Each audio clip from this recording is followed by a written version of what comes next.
Hello students, welcome back to Edways Learning. Today we are going to start with a new chapter and a new topic, very well-known topic that you have learned in your lower standard as well related to that. So we are going to start with that, and of course it is one of my favorite topic as well, and I make sure कि तुम लोगों का भी last तक favorite बन जाए. If you remember 9th में हम लोगों ने किंगडम प्लांटे स्टार्ट किया था, बराबर. 9th में हम लोगों ने क्लासिफिकेशन ऑफ प्लांटे वगैरह किया था, थैलोफाइटा, ब्रायोफाइटा, ये सब है ना. फिर हमने 10th में भी किंगडम क्लासिफिकेशन किया, मतलब क्लासिफिकेशन ऑफ एनिमल्स वगैरह में पोरीफेरा, सिलिंड्रेटा, एनेलिडा, ऑर्थ्रोपोडा, ये सब तुम लोगों को थोड़ा याद आ रहा होगा, है ना. This time in 11th we are also going to discuss about kingdom Animalia. इधर थोड़ा सा लेवल अप है ना. 10th में थोड़ा बेसिक हो गया था, थोड़ा सा यहाँ पे लेवल अप है, लेकिन बाकी सब वैसे ही है, सब कुछ वैसे ही है. कोई फाइलम वाइलम चेंज नहीं हुए हैं, सब वैसे ही है. बॉडी सिमेट्री, ये वो जो भी हमने पढ़ा है सब यहाँ पे रिलेट होने वाले हैं. इसलिए पहले से आपको बोला जाता था कि बेसिक याद रखो, सो दैट ये 11th-12th में आने वाला है और ये आपको काम आएगा. तो यहाँ पे काम आने वाला है वो चीज़, ठीक है. So without wasting further time we'll get into the session, and it's again very बड़ा मज़ेदार टॉपिक है ना, बहुत अच्छा लगेगा और अच्छे से ध्यान देके सीखेंगे और सिंपल बेसिक से जाएंगे, आगे बढ़ते हैं, ठीक है.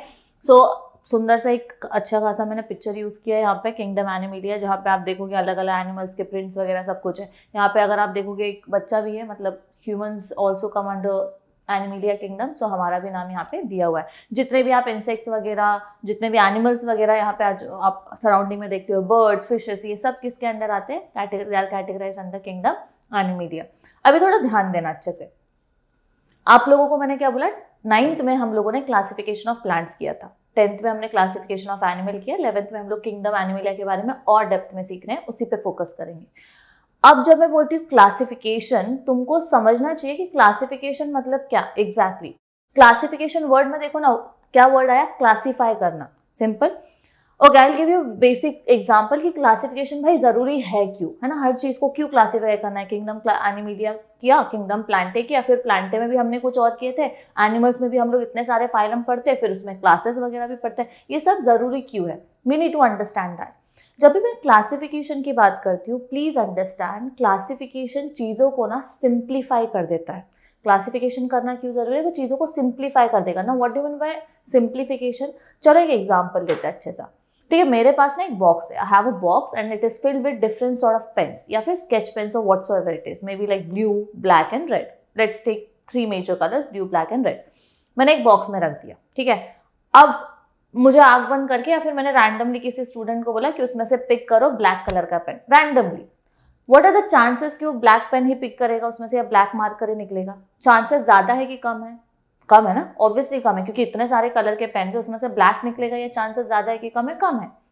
लेकिन अब मैंने यही पेन्स को अलग अलग इसमें सेग्रीगेट कर दिया. ब्लैक कलर के पेन्स एक ब्लैक बॉक्स में रख दिया, रेड कलर के रेड में और ब्लू के ब्लू में.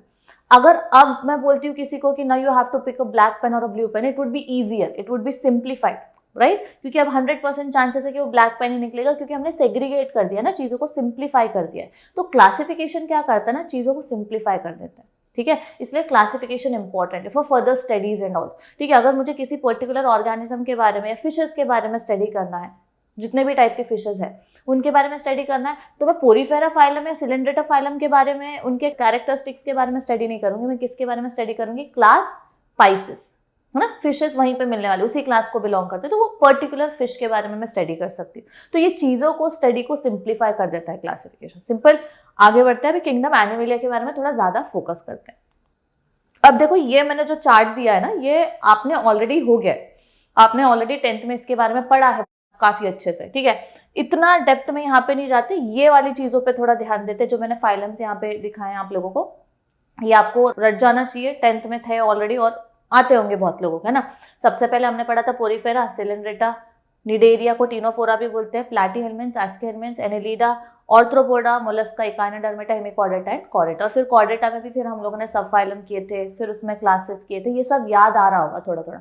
ये एक बेसिक इन्फॉर्मेशन है जो हमने लास्ट टाइम किया था. ये मुझे बताना था कि ये चैप्टर में भी फाइलम से रिलेटेड चीजें ही हम लोग और डेप्थ में पढ़ने वाले, ठीक है. ओके, अब थोड़ा मेन स्टोरी स्टार्ट होता है. अच्छे से ध्यान देंगे और अच्छे से समझ के लेंगे.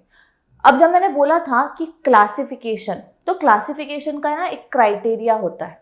क्लासिफिकेशन जब भी हम चीज़ों को करते हैं, रैंडमली क्लासिफाई नहीं करते. चलो अभी जैसे कि मैंने बताया कि, और एक एग्जांपल ले लेते हैं.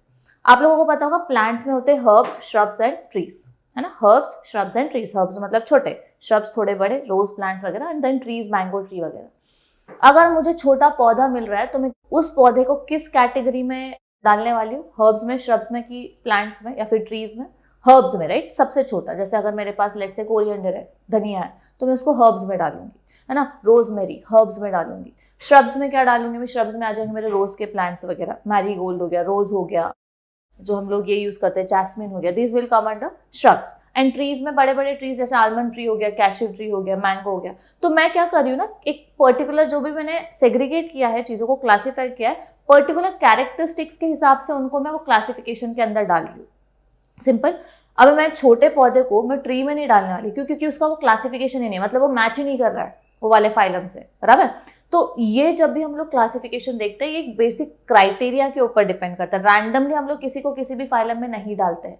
There has to be particular criterias which has to be followed, so that हम लोग ये ऑर्गेनिज्म को इस कैरेक्टर के हिसाब से इस फाइलम में डालते हैं, ठीक है। तो सबसे पहले आपने कुछ कैरेक्टरिस्टिक्स, हम लोग कुछ क्राइटेरियाज वगैरह भी देख लेते हैं। क्राइटेरिया के बारे में हम लोग और भी आगे देखेंगे। अभी के लिए देखो, ग्रेड ऑफ ऑर्गेनाइजेशन हम लोग पहले देखते हैं। ग्रेड ऑफ ऑर्गेनाइजेशन मतलब क्या? सिंपल वर्ड, ऑर्गेनाइजेशन मतलब जैसे ऑर्गेनाइज हुआ है, जिस चीज से वो बना है। जो भी ऑर्गेनिज्म है, सब लोग अलग अलग तरीके से बने हुए हैं ना। प्रिमिटिव ऑर्गेनिजम्स की बात करें तो वो सिंपलर ऑर्गेनिज्म, सिंपलर मतलब वो इतने कॉम्प्लिकेटेड नहीं है, उनका बॉडी स्ट्रक्चर हमारी तरह इतना कॉम्प्लिकेटेड नहीं है। पहली बात तो ये समझ के रहना, जब भी हम लोग किंगडम एनिमेलिया की बात करेंगे, एक चीज दिमाग में फटाक से आनी चाहिए कि एनिमेलिया की जब मैं बात करती हूँ, वी आर मल्टी सेल्यूलर, है ना। हम लोग बहुत सारे सेल से बने हुए हैं। सिंगल है क्या, यूनिसेल्यूलर है क्या? नहीं, वी आर मल्टी सेल्यूलर, मतलब हम लोग बहुत सारे सेल से बने हुए हैं। तो जितने भी किंगडम एनिमेलिया में हम लोग एग्जाम्पल्स देखने वाले, जितने भी फाइलम के अंडर एग्जाम्पल्स देखेंगे, ये दिमाग में रहना चाहिए कि ये सब कौन से है? मल्टी सेल्यूलर ऑर्गेनिज्म है, कोई भी यूनिसेल्यूलर यहाँ पे नहीं है। दूसरा चीज और एक दिमाग में क्या आना चाहिए कि हम सब हेट्रोट्रॉपिक है। हम सब क्या है? हेट्रोट्रॉपिक ऑर्गेनिजम्स है, हम लोग ऑटोट्रॉपिक नहीं है। अभी आई hope everyone has the basic idea about what is heterotrophic and autotrophic. Auto मतलब क्या? जो ऑटोमेटिक खुद का खाना बनाता है, जैसे प्लांट्स हो गए, एल्गे वगैरह। प्लांट्स खुद का खाना बनाते हैं, ऑटोट्रॉपिक। हेट्रोट्रॉपिक मतलब क्या? जो दूसरों के ऊपर डिपेंड रहते हैं फॉर द न्यूट्रिशन पर्पस। तो किंगडम एनिमेलिया में जितने भी आएंगे, सब क्या है? हेट्रोट्रॉपिक, और सब क्या है? मल्टी सेल्यूलर है। ये एक दिमाग में हमेशा रखना, ठीक है। आगे बढ़ते हैं। ग्रेड ऑफ ऑर्गेनाइजेशन की जब मैंने बात की तो मैंने क्या बोला? ऑर्गेनिज्म जो भी है मल्टी सेल्यूलर है, मतलब सब मेनी सेल से ही बने हुए हैं, लेकिन उनका जो बॉडी स्ट्रक्चर से बना है वो कैसे ऑर्गेनाइज हुआ है, कैसे बना है उनका बॉडी स्ट्रक्चर। तो पहला ग्रेड ऑफ ऑर्गेनाइजेशन में हम लोग देखते हैं सेल्यूलर लेवल। सेल्यूलर लेवल मतलब क्या? अभी देखो ये ना, ये चीज अभी जो मैं यहाँ पे फ्लो चार्ट ड्रॉ करूंगी, आपने बचपन से देखा होगा, सबको ही आता होगा। हमको पता है कि जो भी ऑर्गेनिज्म है सब सेल से बने हुए हैं। Cell, same type of cell, same type and structure और फंक्शन वाले सेल्स को जब मैं साथ में लेती हूँ, मास या बंडल ऑफ सेल्स को हम लोग बोलते हैं टिश्यू। हमेशा याद रखना, सब लोग ना डेफिनेशन में बोलते जरूर है कि बंडल ऑफ सेल्स या mass of cell together are called as tissue, but हम लोग टिश्यू कब बोलते हैं? जब सेम टाइप ऑफ सेल्स एक साथ मिलते हैं और एक तरीके का फंक्शन वगैरह करते हैं, तब हम लोग उनको बोलते हैं टिश्यू। टिश्यू से क्या बनेगा भाई? टिश्यू से बनेगा ऑर्गन, और क्या है ना। टिश्यू से बन गए हमारे ऑर्गन्स, ऑर्गन से बनता है हमारा ऑर्गन सिस्टम, है ना। ये आप लोगों ने बचपन में पढ़ा है। और ऑर्गन सिस्टम से लास्ट में बनता है organism, that is the whole organism, है ना, that is the whole body in short, ठीक है। अगेन सेल, सिंगल सिंगल, हम लोग मल्टी सेल्यूलर मतलब क्या? बहुत सारे सेल से बने हुए। लेकिन अगर मैं अभी भी अपने बॉडी के स्किन का भी पार्ट अगर निकाल के देखूं, स्किन इज अ टिश्यू, अगर उसको मैं माइक्रोस्कोप के नीचे देखूं तो बेसिकली वो बना किससे? सेल से बना हुआ है। तो सेल, सेल से बना है पूरा टिश्यू, टिश्यू से ऑर्गन, ऑर्गन से ऑर्गन सिस्टम, ऑर्गन सिस्टम से पूरा ऑर्गेनिज्म बना हुआ है ना। तो जब मैं ग्रेड ऑफ ऑर्गेनाइजेशन की बात करती हूँ तो कुछ ऑर्गेनिज्म होते हैं जो बस सेल से बने होते हैं, सिंपल टाइप ऑफ सेल्स, है ना। सब अलग अलग टाइप ऑफ सेल से बने होंगे, और सेल से ज्यादा सेल के बाद अगर बंच ऑफ सेल या मास ऑफ सेल जो सेम फंक्शन या स्ट्रक्चर है उनका, या सेम फंक्शन करते हैं, उनको हम बोलते हैं टिश्यू।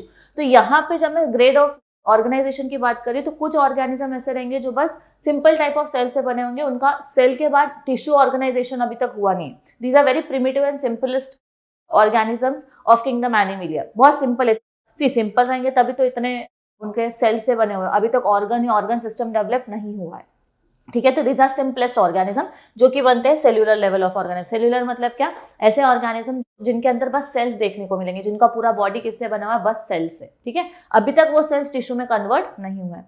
दूसरा आ जाएगा सेल टिश्यू। सेल टिश्यू मतलब क्या, अभी सेल से बने हुए तब जाके तो सेल्स आगे चल के टिश्यू बनने वाले हैं। तो ये होगा मोस्ट प्रिमिटिव सेलुलर लेवल। फिर उसके बाद में थोड़ा जो मॉडिफाइड हो जाते हैं वो हो जाते हैं cell tissue grade of organisation, मतलब अभी उनका बॉडी के अंदर टिश्यूज फॉर्मेशन हमको देखने को मिलेगा। फिर आ जाता है टिश्यू ऑर्गन।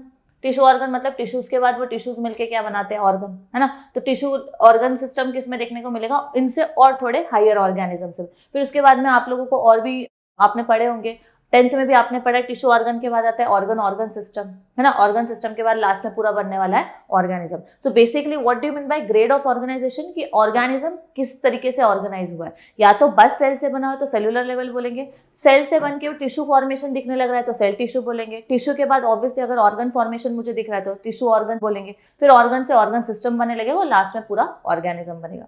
अगर जब मैं सेल्यूलर लेवल की बात करती हूँ तो हमेशा याद रखना वो बहुत सिंपलेस्ट ऑर्गेनिज्म रहेगा किंगडम एनिमलिया के, क्योंकि अभी तक वो बस सेल से ही बना हुआ है, अभी तक वो इतना मॉडिफाई नहीं हुआ है कि उसके अंदर हमें ऑर्गन्स या ऑर्गन सिस्टम या पूरा organism, proper well develop organism, modify organism देखने को मिल रहा है। तो ये सबसे सिंपलेस्ट रहेंगे और लास्ट में जो ऑर्गेनिज्म ऑर्गन सिस्टम से बनता है that is the most modified one, जो कि हम लोग है ना। क्योंकि हमारे बॉडी के अंदर सेल से है, सेल से टिश्यूज बने, टिश्यू से अलग अलग ऑर्गन्स बने, जैसे हार्ट, किडनी, लिवर, पैंक्रिया, ये सब बना हुआ है। वैसे ही अभी जैसे मैं हार्ट की बात करूंगी तो हार्ट से कौन सा सिस्टम डेवलप होता है, सर्कुलेटरी सिस्टम, किडनी से एक्सक्रीटरी सिस्टम, ब्रेन से नर्वस सिस्टम। ये सिस्टम ने मिलकर पूरा ऑर्गेनिज्म बनाया ना। तो हम लोग सेल से तो बने लेकिन हमें ऑर्गन सिस्टम भी देखने को मिल रहा है, ऑर्गन्स भी देखने को मिल रहे हैं, एंड देन पूरा ऑर्गेनिज्म बना है। तो we are the most modified one, ठीक है। आगे बढ़ते हैं। नेक्स्ट आता है animal body plan. Body structure, body plan किस तरीके का है हम लोग आगे जब पिक्चर्स में देखेंगे तो और अच्छे से आपको समझेगा। एक होता है सेल एग्रीगेशन, एक होता है ब्लाइंड सैक और एक होता है ट्यूब विद इन ट्यूब। इसके बारे में ना मैं जब पिक्चर्स आपको दिखाऊंगी या फिर इसके बारे में एग्जैक्टली जब हम लोग एक्सप्लेन करेंगे एक एक पार्ट लेके, तब आपको अच्छे से समझेगा। इसको थोड़ा भी साइड में रखते हैं। Which one, animal body plan, उनका पूरा बॉडी प्लान कैसे बना है, ठीक है, पिक्चर्स के हिसाब से अच्छे से समझेंगे। फिर उसके बाद में बॉडी सिमेट्री जो आप लोगों ने किया है, ये ऑलरेडी आप लोगों ने 10th स्टैंडर्ड में किया हुआ है बॉडी सिमेट्री के बारे में। I hope everyone knows what is symmetry. Symmetry मतलब बेसिकली भाई ये होता है कि अगर एक ऑर्गेनिज्म है, कोई भी ऑर्गेनिज्म है, उसके बॉडी में से अगर आप इमेजिनरी लाइन पास करवा रहे हो, चाहे वो लैटरली हो, ट्रांसवर्स हो, बेसिकली हम लोग लैटरली करवाते हैं, या कोई भी एक्सिस से अगर आप इमेजिनरी लाइन पास करवा रहे हो, अगर वो ऑर्गेनिज्म 2 इक्वल हाफ में डिवाइड हो रहा है, 2 इक्वल हाफ में डिवाइड हो रहा है, तो उसको बोलेंगे बॉडी सिमेट्री। सिमेट्रिकल मतलब क्या, ये वाला पार्ट और ये वाला पार्ट दोनों क्या होना चाहिए, सेम होना चाहिए, ठीक है। तो इसका और एक सिंपल एग्जांपल क्या ले सकते हैं, चलो ये बोर्ड ही ले लेते हैं हम लोग, है ना। चलो ये बोर्ड है, इसके लैटरली मैं इमेजिनरी लाइन पास करवाऊंगी, है ना। अगर मैंने इमेजिनरी लाइन ऐसे लैटरली पास करवाया इमेजिनरी लाइन, तो ये दो बोर्ड मुझे कितने हाफ देंगे, 2 हाफ देंगे, और दोनों कैसे रहेंगे, एक दूसरे से एग्जैक्टली सेम रहेंगे और इक्वल रहेंगे। उसी को बोलते हैं सिमेट्री, ठीक है। ये हमने लोअर स्टैंडर्ड में ऑलरेडी किया है। सिमेट्री के आपने कुछ टाइप्स भी किए थे, आपको डायग्राम्स भी याद होंगे जो 10th स्टैंडर्ड में आपने किए थे। एक था असिमेट्री, रेडियल सिमेट्री और बायलैटरल सिमेट्री, है ना। अब याद करोगे एक बार अच्छे से तो देखो, असिमेट्री मतलब अ आ गया, मतलब क्या, सिमेट्री का ऑपोजिट।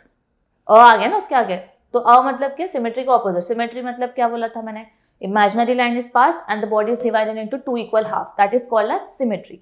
लेकिन अब मैंने भाई आ लगा दिया आगे असिमेट्री, तो असिमेट्री मतलब क्या, उसका ऑपोजिट, कि कहीं से भी इमेजिनरी एक्सिस पास कराओ बॉडी में से, वो इक्वल हाफ नहीं देगा, इसलिए उसको बोलते हैं असिमेट्री। कुछ याद आ रहा है, 10th स्टैंडर्ड में अपन ने अमीबा लिया था, हम लोग आगे भी देखेंगे। अमीबा का कोई शेप और स्ट्रक्चर होता है क्या, नहीं। उसके कोई से भी एक्सेस से आप इमेजिनरी लाइन पास करवाओ, वो इक्वल हाफ देने वाला है क्या, नहीं। So that is called as asymmetry, ठीक है। नेक्स्ट आ जाता है रेडियल सिमेट्री। रेडियल मतलब क्या, रेडियस से सेंटर के, उसका जो सेंटर रहेगा, जैसे आपने एग्जाम्पल अगर आप याद करने की कोशिश करोगे तो स्टारफिश किया है आपने 10th में। स्टारफिश को अगर आप रेडियस से इमेजिनरी लाइन पास करवाओगे, उससे रेडियस से, सेंटर से, तो कोई भी एक्सिस से पास कराओ, बस it has to be seen कि वो रेडियस से पास हो, जो इमेजिनरी लाइन है वो रेडियस, सेंटर से पास होना चाहिए। अगर वो इक्वल हाफ देता है सेंटर से पास होने के बाद, तो उसको बोलते हैं रेडियल सिमेट्री। आगे पिक्चर में भी मैंने दिया हुआ है, हम और आगे देखेंगे। बायलैटरल मतलब क्या, लैटरल मतलब क्या बताओ मुझे, ऐसा है ना, लॉन्जिट्यूडनल अगर आप लाइन पास करवा रहे हो, लैटरली लाइन पास करवाओ, तो उसको बोलते हैं लैटरल। बाय मतलब क्या, 2। तो अगर मैं इमेजिनरी लाइन पास करवा रही हूँ लैटरल सेक्शन से, जो कि मैंने आपको ये वाला बताया था, लैटरल सेक्शन से अगर पास करवाया तो कितने हाफ दे रहा है वो, 2 इक्वल हाफ, तो हो गया बाय। 2 मतलब क्या, बाय मतलब दोनों। तो इमेजिनरी लाइन अगर लैटरली पास करवाओगे और ऑर्गेनिज्म 2 इक्वल हाफ देगा, तो उसको बोलते हैं बायलैटरल सिमेट्री। ठीक है, उसमें हमने ह्यूमंस, कॉकरोच, बटरफ्लाई ये सब देख सकते हैं, आगे भी हम लोग देखेंगे। नेक्स्ट आ जाता है symmetry. I hope everyone is clear with that. So these are all criteria जिसके हिसाब से हम लोग ऑर्गेनिज्म को अलग अलग फाइलम में डिवाइड करते हैं कि सबसे पहले तो कौन से सेल से बना हुआ है कि ऑर्गन से बना हुआ है, सेल ऑर्गन दिख रहा है कि उसमें कि सेल टिश्यूज दिख रहे हैं, मॉडिफाइड है कि नहीं, फिर उसका बॉडी प्लान किस तरीके का है, हम लोग बॉडी प्लान के बारे में और डिस्कस करेंगे। फिर सिमेट्री में हम लोगों ने देखा कि भाई ये फाइलम के अंदर ये जो ऑर्गेनिज्म है, ये ऑर्गेनिज्म को इस फाइलम में क्यों डालना है, क्योंकि अगर वो असिमेट्री दिखा रहे तो अलग फाइलम में डालेंगे, अगर सिमेट्री दिखा रहे तो अलग फाइलम में डालेंगे, रेडियल सिमेट्री दिखा रहे तो अलग फाइलम में डालेंगे। उसके हिसाब से हम लोगों ने क्राइटेरिया किया है। नेक्स्ट आ जाता है बॉडी कैविटी। अब बॉडी कैविटी मतलब क्या, इसको हम लोग क्या बोलते हैं, इसको हम लोग सीलोम भी बोलते हैं। ठीक है, सीलोम मतलब क्या, हम लोगों ने 10th स्टैंडर्ड में ऑलरेडी किया है, it is a body cavity, है ना। So it is a gap between the internal and the external organ. The internal organs और external body का जो surface रहता है, body का part रहता है बाहर वाला, उसके बीच का जो gap रहता है उसको हम लोग बोलते हैं body cavity, जिसको सीलोम बोला जाता है। आपने 10th में ऑलरेडी ये किया है। तो अगर internal organs है हमारे body में या कोई भी organism के internal organs है और उसका जो बाहर का body external cavity है body का, उसके बीच के part को जो बोलेंगे, जो यहाँ का बीच का gap है, जैसे for example this is the organ and ये जो बाहर का part है, अगर ठीक है ये एक्सटर्नल बॉडी है, तो इन दोनों के बीच के जो गैप दिख रहा है कैविटी जैसे, इसको हम लोग बोलते हैं coelom, that is called as body cavity. फिर अगर मैं बोल रही हूँ सीलोम, तो आपको याद आ रहा होगा कि सीलोम बनता है मेसोडर्मल लेयर से। इफ यू रिमेंबर, इसका ओरिजिन क्या है, मेसोडर्मल लेयर। आप लोगों को याद होगा 3 तरीके के लेयर्स रहते हैं, एंडोडर्म, एक्टोडर्म और मेसोडर्म। 3 तरह के लेयर में से जो मिडिल वाला लेयर रहता है उसको बोलते हैं मेसोडर्मल लेयर। तो अगर ऑर्गेनिज्म में मेसोडर्मल लेयर प्रेजेंट है तो basically it leads to what, it forms a coelomic cavity, that is coelom. तो असिलोमेट मतलब, अगेन मैंने जैसे असिमेट्री बोला था तो सिमेट्री नहीं है, असिलोमेट मतलब इनके बॉडी में ऐसे ऑर्गेनिज्म जिनके बॉडी के अंदर वो बॉडी कैविटी या सीलोम नहीं दिखता है या प्रेजेंट नहीं रहता है, उनको बोलते हैं असिलोमेट्स, है ना। वैसे ऑर्गेनिज्म में जिनमें सीलोम प्रेजेंट नहीं रहेगा। और सीलोम मतलब क्या, बॉडी कैविटी। बॉडी कैविटी के अंदर मोस्टली सीलोमिक फ्लूइड प्रेजेंट रहता है, ठीक है। Coelomic fluid, I hope everyone knows, basically वो न्यूट्रिशन प्रोवाइड करने के लिए काम आता है उसके अंदर, फिल रहने वाला कैविटी के अंदर। नेक्स्ट आ जाता है सूडोसीलोमेट। सूडो मतलब क्या, देखो भाई, सूडोपोडिया के बारे में सबने सुना होगा ना, सूडोपोडिया। सूडोपोडिया कहाँ पे आता है, अमीबा में। सूडो मतलब क्या बोला था हम लोगों ने, उसको फॉल्स फुट बोलते हैं ना, पोडिया मतलब पैर, सूडो मतलब फॉल्स। तो अगर उसके वो रियल लेग्स है क्या, नहीं, these are false foot, false foot. जिस तरफ उसको मूव होना उस तरफ वो एलोंगेट करेगा उसके सूडोपोडिया, एंड देन उस तरफ मूव करने वाला है। इट्स नॉट देयर, अमीबा के वो रियल लेग्स नहीं रहते, इसलिए उनको फॉल्स फूड बोला जाता है, सूडोपोडिया बोला जाता है, जिससे वो लोकोमोट करते हैं। तो सूडो का मीनिंग होता है फॉल्स।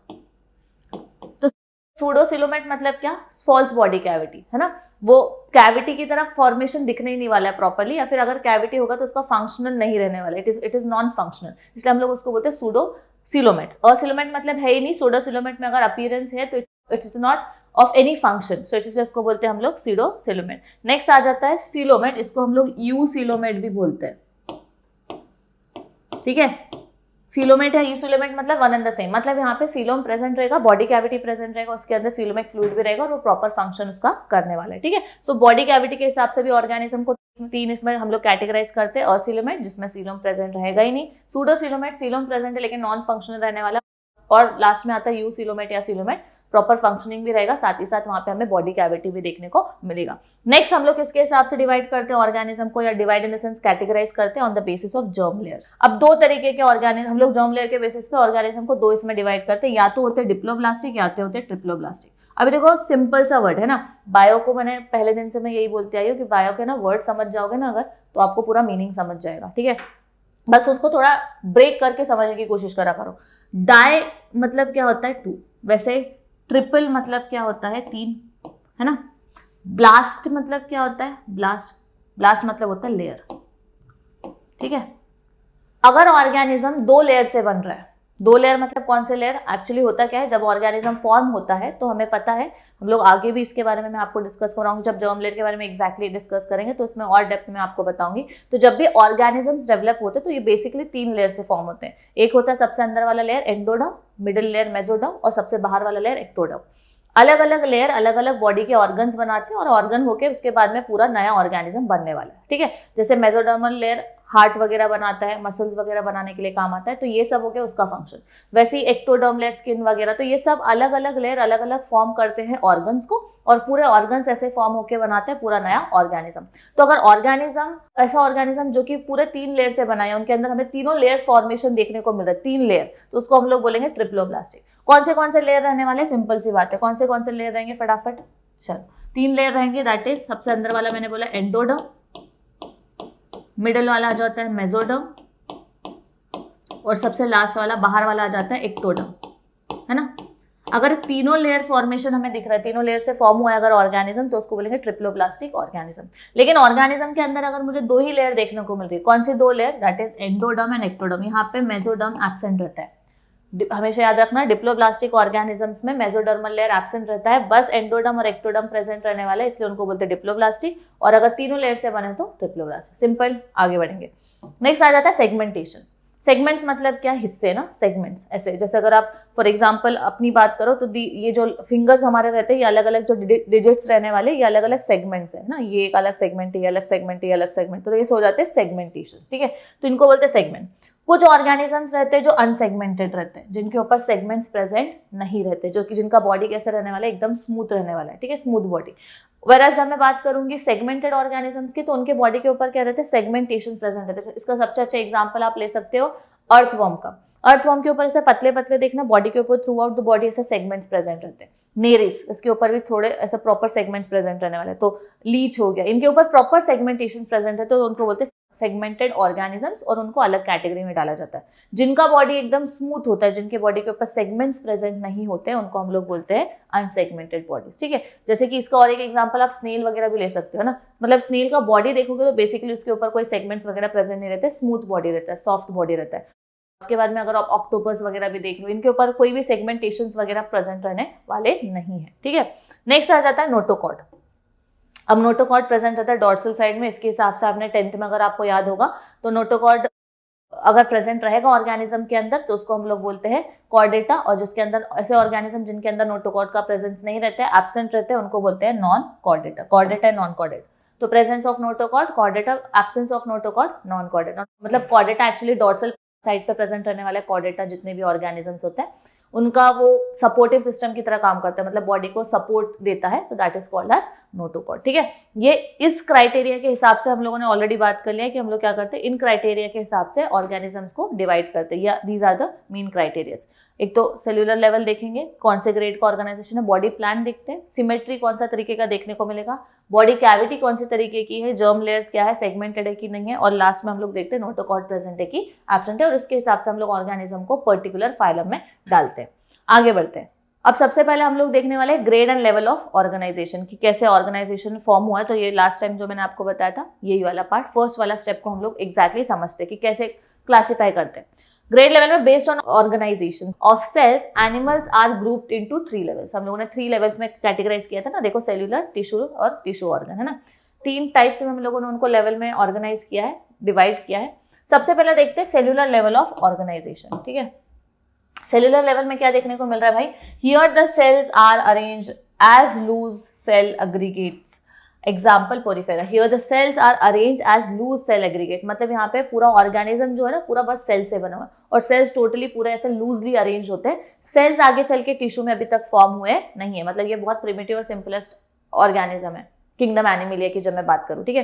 तो किंगडम एनिमलिया में सबसे सिंपलेस्ट हम लोगों ने ऑलरेडी पढ़ा हुआ है पोरीफेरा। जब आपने 10th में पढ़ा होगा ना फाइलम पोरीफेरा, उसका पहला ही पॉइंट देखना था, it is the most simplest body plan organism. Body plan organism मतलब उनका जो बॉडी रहता है वो बहुत सिंपली बना होता है, ठीक है। क्यों? क्योंकि भाई सेल से ही बना हुआ, सेल से अभी तक टिश्यू बने हुए नहीं है, तो सेल्स जो भी रहेंगे लूजली अरेंज रहने वाले। तो ये हमने, अगर आप देखोगे आपको याद आ रहा होगा साइकॉन, साइकॉन is an example of Porifera. तो साइकॉन का कुछ ऐसा स्ट्रक्चर था, हम लोगों ने 10th में ऑलरेडी पढ़ा है, ऑसिक्यूला, ऑस्टिया, ये सब के बारे में। तो इनका जो बॉडी रहता है ये लूजली सेल से बना हुआ था, अरेंज होते हैं इनके सेल, और उससे पूरे बस सेल से ही उसका पूरा बॉडी बनता है। मैंने यहाँ पे कुछ एग्जांपल दिया आपको डिफरेंट साइकॉन्स वगैरह के, जो स्पॉन्जेस के अंडर आते हैं, जो भी पानी, मरीन वाटर है ना, तो पानी में रहने वाले और काफी कलरफुल और सुंदर दिखते हैं, ठीक है। So this is Porifera. तो सबसे पहला हम लोगों ने क्या देखा, grade of level of organisation, किस तरीके से उनका बॉडी ऑर्गेनाइज है, ऑर्गेनिज्म का बना हुआ है, उसके हिसाब से जो सबसे पहला टाइप आता है that is cellular level of organisation. Cellular word आ गया मतलब क्या, ऑर्गेनिज्म का जो बॉडी है वो पूरा बस सेल से बना हुआ और सेल एकदम लूजली अरेंज रहने वाले, टिश्यू अभी तक फॉर्मेशन हुआ नहीं है। सबसे अच्छा एग्जाम्पल हम लोगों ने कौन सा देखा इसका, पोरीफेरा। ठीक है, आगे बढ़ते हैं। नेक्स्ट आ जाता है पोरीफेरा, मतलब क्या, वो पूरा एक फाइलम है। फाइलम पोरीफेरा में जितने भी आएंगे ऑर्गेनिज्म जैसे साइकॉन वगैरह, ये सब किसके एग्जांपल रहेंगे, मतलब उनका बॉडी प्लान कैसे रहने वाला है पूरा, it is cellular level of organisation. Next आ जाता है टिश्यू लेवल, मतलब सेल के बाद अभी थोड़ा मॉडिफिकेशन होते जा रहा है। अब हमेशा देखना ना, आपको अगर याद आ रहा होगा एक चीज, तो आपने जब 10th में पोरीफेरा सिलेंड्रेटा, तो हम लोग जो निडेरिया भी बोलते हैं, फिर प्लैटीहेल्मिन्थ, एस्कीहेल्मिन्थ, एनेलिडा, जैसे जैसे हम लोग फाइलम आगे बढ़ते जा रहे हैं ना, आप देखना मॉडिफिकेशन देखने को मिलता है अपन को। मॉडिफिकेशन मतलब क्या, एवोल्यूशन देखने को मिलता है कि कैसे ऑर्गेनिज्म सबसे सिंपल था, फिर उसके बाद मॉडिफाई होते गया। और लास्ट में अगर आपको याद होगा 10th में अपन ने लास्ट क्लास जो किया था वो था मैमेलिया। मैमेलिया में हम लोग भी आते हैं, तो कैसे पोरीफेरा से वो स्टार्ट हुआ और मॉडिफिकेशन और एवोल्यूशन होते होते कैसे हम लोग इतने मॉडिफाई होकर लास्ट में मैमेलिया बने, ये देखने को मिलता है और बड़ा इंटरेस्टिंग है वो चीज़, है ना। अब टिश्यू लेवल ऑफ ऑर्गेनाइजेशन देख लेते हैं कि सेल के बाद बनेगा टिश्यू, हमने देखा था ना फ्लो चार्ट में, सेल से टिश्यू, टिश्यू से ऑर्गन। ठीक है, तो टिश्यू लेवल ऑफ ऑर्गेनाइजेशन में क्या देखने को मिलता है, here the cells are arrange into tissue. जो सेल्स है ना, अभी तक सेल्स जो थे वो अभी सेल्स एक तरीके के, एक टाइप के सेल्स मिलकर टिश्यूज बनाने लग रहे हैं, और ये जो ऑर्गेनिज्म इनमें हमें टिश्यूज फॉर्मेशन देखने को मिलता है। इनका एग्जाम्पल है निडेरियंस एंड टीनोफोरा, दोनों में सी साइलेंट है बेटा, है ना, याद रखना। उसको स्निडेरिया, टिनोफोरा, अजीब सा नाम नहीं देना बाबा, ठीक है। तो निडेरिया हो गया और टिनोफोरा हो गया, यहाँ पे दोनों में सी साइलेंट है, ठीक है। ओके, तो यहाँ पे सेल्स किस में बन गए अभी, टिश्यू में, इसलिए इसको बोलेंगे टिश्यू लेवल ऑफ ऑर्गेनाइजेशन। यहाँ पे मैंने जेलीफिश का आपको एग्जाम्पल दिए हुए हैं, तो ये दोनों जेलीफिश है, टाइप्स ऑफ जेलीफिश, जो कि अगेन किसके अंडर आने वाले हैं, इनका जो बॉडी फॉर्मेशन रहता है, this is tissue level of organisation. ठीक है, आगे बढ़ते हैं। तो ये दोनों फाइलम्स है ना, निडेरिया एंड टीनोफोरा वगैरह। अगर आप लोगों को याद होगा तो आपने पोरीफेरा और सिलेंड्रेटा पढ़ा था। सिलेंड्रेटा को हम लोग निडेरिया भी बोलते हैं ना, तो उसमें हाइड्रा वगैरह आ रहा था, है ना। आप लोगों ने हाइड्रा में पॉलिप और मेड्यूसा वगैरह सब पढ़ा होगा। तो ये जितने भी फाइलम्स वगैरह रहते हैं, इनका जो बॉडी का लेवल ऑफ ऑर्गेनाइजेशन है, वो हाइड्रा भी किस ऑर्गेनाइजेशन लेवल ऑफ ऑर्गेनाइजेशन से बनाए, it is tissue level of organisation, मतलब उसका बॉडी, ठीक है, टिश्यू से बना हुआ फॉर्मेशन वहां पे। नेक्स्ट आ जाता है organ level of organisation. Organ level of organisation मतलब क्या, अब यहाँ से टिश्यूज हुआ, टिश्यू मिलके क्या बनाने वाले, पर्टिकुलर ऑर्गन बनाएंगे, है ना। जैसे फॉर एग्जांपल ले लेते हैं, अगर हम लोग बात करते हैं तो स्किन, अगर मैं बात करती हूँ तो स्किन बनता है डर्मल सेल्स, अलग अलग सेल्स है ना हमारे, एपिडर्मिस, डर्मिस और अलग अलग लेयर्स होते हैं। तो सेल्स बने, बेसिकली हमारा स्किन किससे बना है, डर्मल सेल से। डर्मल सेल से टिश्यूज बने, टिश्यूज से पूरा ऑर्गन क्या बना हमारे यहाँ पे, स्किन का ऑर्गन बना, ठीक है। तो वैसे ही टिश्यूज, अभी तक हम लोगों ने लास्ट पिक्चर में जो देखा था, यहाँ पे लास्ट वाले इसमें टिश्यू लेवल ऑफ ऑर्गेनाइजेशन हुआ, टिश्यूज देखने को मिल रहा है। टिश्यूज मिलके क्या बना लेंगे अब नेक्स्ट, इसमें आगे चल के मॉडिफाई होकर क्या बन जाएंगे, ऑर्गन में। इसी को बोलेंगे ऑर्गन लेवल ऑफ ऑर्गेनाइजेशन। अब थोड़ा ध्यान दो यहाँ पे, here the tissues are arrange into organs. Tissue किस में अरेंज होगा है, ऑर्गन्स में। And the organs are associated to form organ system, है ना, यही होने वाला है ना। ऑर्गन से क्या बनेगा, ऑर्गन सिस्टम। और ये ऑर्गन सिस्टम किस में मिलने वाला है, ऑर्गेनिजम्स में। तो ऑर्गन सिस्टम बनेगा, these are associated to form organ system. Each system performs a specific physiological function. हमारे बॉडी में जितने भी ऑर्गन्स है और जितने भी ऑर्गन्स ने ऑर्गन सिस्टम बनाया है, हर एक ऑर्गन सिस्टम अपना अपना काम करता है। ह्यूमन फिजियोलॉजी के बारे में सुना हो ना, all the function that happens in our body. So जो भी फंक्शनिंग हमारे बॉडी के अंदर हो रहा है, that is all, that everything is happening because of what, it is happening because of all the organs and the organ system which are performing inside our body. Let's take example. देखो भाई, अगर circulation हो रहा है ना मेरे body में, circulation that is transportation of blood from one place to another, ये जो भी ट्रांसफर हो रहा है ब्लड का, ये किसकी वजह से हो रहा है, सर्कुलेटरी सिस्टम। बॉडी के अंदर से जो वेस्ट टॉक्सिन को निकाला जा रहा है, एक्सक्रीटरी सिस्टम। जो भी थिंकिंग, कंट्रोल एंड कोऑर्डिनेशन हो रहा है, मेरा नर्वस सिस्टम।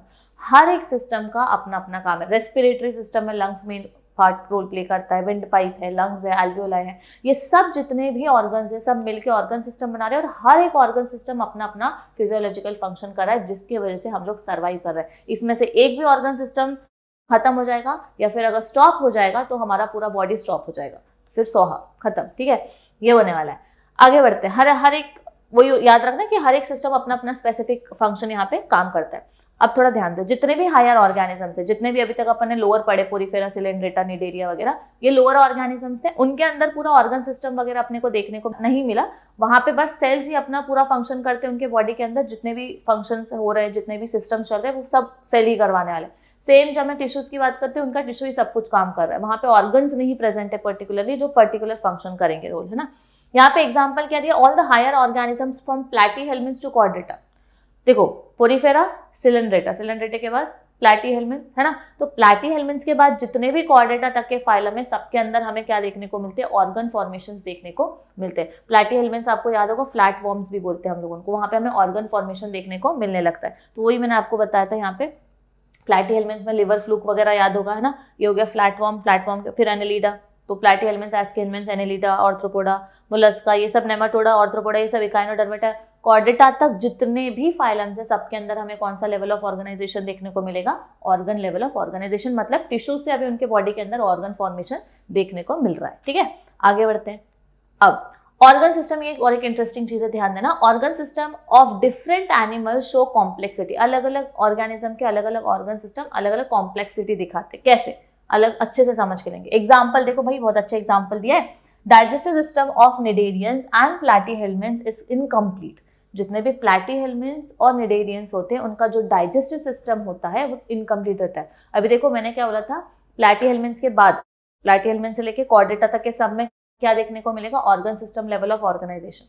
अचानक से ऐसा नहीं होगा कि सब में पूरा रेस्पिरेटरी आ गया, जैसे प्लैटीहेल्मिन्थ्स, प्लैटफॉर्म जो अपन ने बात की, उनके अंदर पूरा अचानक से सर्कुलेटरी सिस्टम, अचानक से डाइजेस्टिव सिस्टम, ऐसा सब देखने को मिलेगा क्या, नहीं। मॉडिफिकेशन जब भी होता है याद रखना धीरे धीरे होता है ना, अचानक से नहीं। चलो एक सिंपल से एग्जांपल अगर मैं बात करूँ आपको, कि हम लोग देखो पहले ना वो कीपैड वाला फोन यूज करते थे, है ना, नोकिया और सैमसंग वाला वगैरह, ठीक है।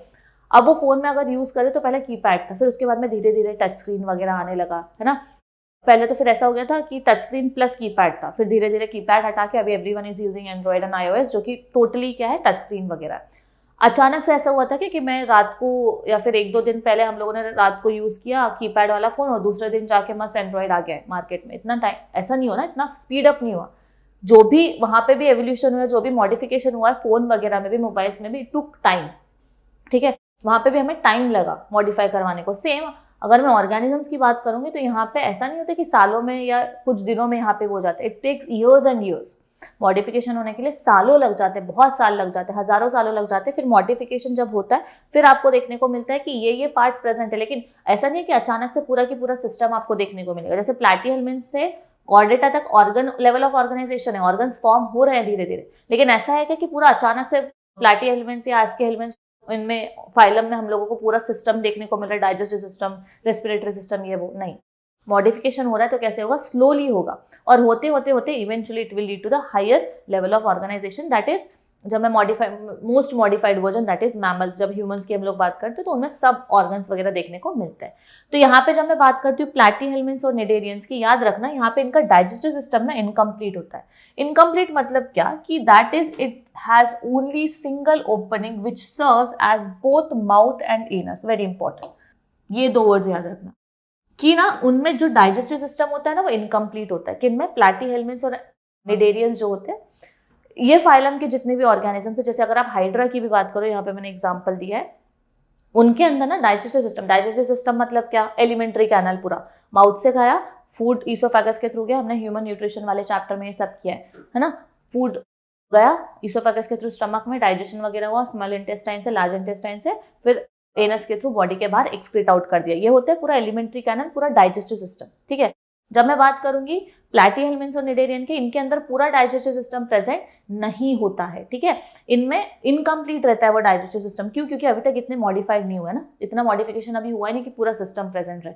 क्या देखने को मिलेगा आपको, इनका ना जो माउथ और एनस पार्ट रहता है ना, सेम पार्ट रहता है। मतलब अगर आप यहाँ पे अच्छे से देखोगे तो देखो उन्होंने सेम ओपनिंग बताया, फूड यहाँ से अंदर आ रहा है, न्यूट्रिशन यहाँ पे एब्जॉर्ब हो रहा है। देखो यहाँ पे दिख रहा है गैस्ट्रोवैस्कुलर कैविटी, गैस्ट्रोवैस्कुलर कैविटी मतलब जहाँ पे मेनली गैस्ट्रिक पार्ट है ना वो, दैट इज जहाँ पे मेनली डाइजेशन होता है।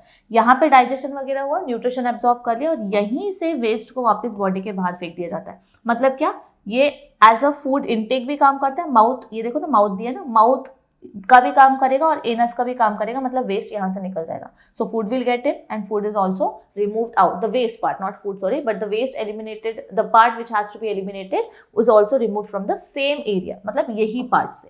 सो it act as an common passage, ठीक है। पूरा डाइजेस्टिव सिस्टम यहाँ पे नहीं है, सेम जो माउथ और एनस है वो सेम कॉमन पैसेज के थ्रू ही काम करता है, ठीक है। इसलिए इसको बोलते हैं, इनका जो डाइजेस्टिव सिस्टम होता है ये कैसे होता है, इनकम्प्लीट होता है। आगे, complete digestive system has 2 openings. अगर कंप्लीट बोल रही हूँ मैं कोई भी डाइजेस्टिव सिस्टम को, तो उनके 2 ओपनिंग्स रहने वाले, that is mouth and anus. Humans में होता है, एनिमल्स में होता है, कुछ dogs, cows and all everyone. So इनमें क्या होने वाला है, पूरा जो डाइजेस्टिव सिस्टम रहता है वो पूरा कंप्लीट रहेगा। सबसे अच्छा एग्जांपल ह्यूमन की अगर हम बात करें तो हम लोग food is taken inside with the help of mouth and the excreta or the waste product that has to be removed or eliminated from the body is removed with the help of anus, ठीक है। तो complete digestive system कब बोलेंगे, जब 2 opening रहेंगे, mouth and anus, ठीक है। जब मैं बोल रही हूँ इनकम्प्लीट है, मतलब सेम ओपनिंग है जो कि माउथ की तरह भी काम कर रहा है और वेस्ट को भी बॉडी के बाहर निकाल रहा है, it is also acting as an anus part. आगे बढ़ते हैं, अब बड़ा इंटरेस्टिंग पार्ट है, इसको थोड़ा अच्छे से ध्यान देना, ठीक है। जब मैं सर्कुलेटरी सिस्टम की बात करती हूँ, ये सब हम लोग क्या देख रहे हैं, ये अगेन किस हिसाब से क्राइटेरिया है, ये सब अभी हम यही पढ़ रहे हैं कि किस हिसाब से ऑर्गेनिज्म को डिवाइड किया है। इससे पहले जब हमने सर्कुलेटरी की बात की तो ओपन सर्कुलेटरी और क्लोज सर्कुलेटरी में भी ऑर्गेनिज्म को 2 इसमें डिवाइड करते हैं कि कौन से ऑर्गेनिज्म है जिनमें ओपन सर्कुलेटरी सिस्टम देखने को मिलता है और कौन से ऑर्गेनिज्म है जिसमें क्लोज सर्कुलेशन देखने को मिलता है। फाइलम जब हम लोग स्टार्ट करेंगे ना, तो अभी तक तो ये बेसिक पार्ट अपन समझ रहे कि भाई कैसे क्लासिफिकेशन हो रहा है, सब कुछ कैसे, किस फाइलम में किस ऑर्गेनिज्म को डाला और किस बेसिस पे डाले जा रहा है, ये सब हम अभी देख रहे हैं। फाइलम्स हम लोग आगे पढ़ेंगे, ठीक है। अब सर्कुलेटरी सिस्टम अगेन 2 टाइप के रहते हैं भाई, बड़े सिंपल से हैं, दैट इज ओपन सर्कुलेटरी और क्लोज सर्कुलेटरी सिस्टम। वर्ड पे जाओगे तो पूरा समझेगा। क्लोज और ओपन है ना, 2 वर्ड है। ओपन सर्कुलेटरी सिस्टम की बात करोगे मतलब क्या, जो सर्कुलेटरी सिस्टम का मेन काम क्या होता है, ब्लड को एक जगह से दूसरी जगह फ्लो करवाना, और वो ब्लड बहुत सारा न्यूट्रिशन वगैरह कैरी करता है ना, इट इज अ फ्लूइड जो न्यूट्रिशन कैरी करेगा और पूरे बॉडी के पार्ट्स में सप्लाई करने वाला है, ठीक है। अब ओपन मैंने बोला मतलब क्या, ओपन सर्कुलेटरी सिस्टम में ना बच्चे लोग ना बहुत बार कंफ्यूज होते हैं, तो थोड़ा ध्यान दो यहाँ पे। ओपन सर्कुलेटरी सिस्टम की जब मैं बात करती तो मतलब होता क्या है कि ब्लड ना कोई ऐसे पर्टिकुलर चैनल के अंदर से नहीं पास होता है, लेकिन बहुत बार बच्चे लोग ये सोचते हैं ना कि ओपन सर्कुलेटरी सिस्टम मतलब क्या, उनके अंदर ऐसे ऑर्गेनिज्म जिनके अंदर ब्लड वेसल्स ही नहीं होते।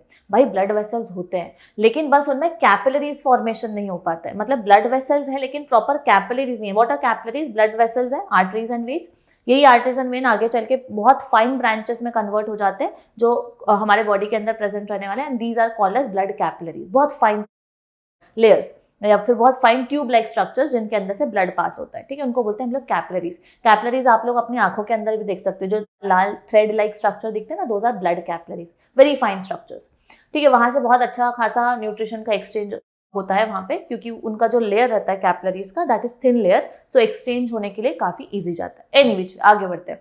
तो जब मैं बात करती हूँ ओपन सर्कुलेटरी सिस्टम की, ब्लड वेसल्स रहेंगे, हार्ट से ब्लड आएगा और ब्लड वेसल्स रहने वाले, लेकिन प्रॉपर कैपिलरी सिस्टम नहीं रहता उनके अंदर, इसलिए हम लोग उनको बोलते हैं ओपन सर्कुलेटरी सिस्टम। मतलब ओपन मतलब मीनिंग ये होता है एक्चुअली कि वो ब्लड ना किसी चैनल के अंदर से फ्लो नहीं हो रहा है। जैसे फॉर ह्यूमंस की अगर मैं बात करूँ, for example we have arteries and veins, जहाँ से ब्लड वगैरह पूरा सप्लाई होता है हर एक पर्टिकुलर ऑर्गन को, और ऐसे ऑर्गन्स या फिर ऐसे पार्ट ऑफ द बॉडी जहाँ पे आर्टरीज और वेन्स नहीं जा पाते, वहाँ पे हमारे फाइन ब्रांचेस जाते हैं ब्लड के, जिनको बोलते हैं कैपिलरीज, ठीक है। तो ये फाइन ब्रांचेस जो इनको बोलेंगे कैपिलरीज, मतलब बेसिकली ये ब्लड फ्लो होते जा रहा है कैपिलरीज में से और पर्टिकुलर ऑर्गन को जाके वो देने वाला है ना, जो भी जिनको भी न्यूट्रिशन की जरूरत है, जो भी जिसको जहाँ पे जो भी एक्सचेंज वगैरह हो रहा है, it is happening because of this part. जब मैं ओपन सर्कुलेटरी सिस्टम की बात करूंगी तो ये किसी चैनल में से सब प्रॉपर्ली फ्लो नहीं होता, मतलब कैपिलरीज है ही नहीं, तो वो ओपनली फ्लो हो रहा है, डिफ्यूज हो जाता है और वहां पे साइनस प्रेजेंट रहता है। Diffuse in the sense actually होता क्या है, इट हैज अ हार्ट, ये ब्लड वेसल टाइप पार्ट्स रहते हैं जहां से ब्लड आएगा,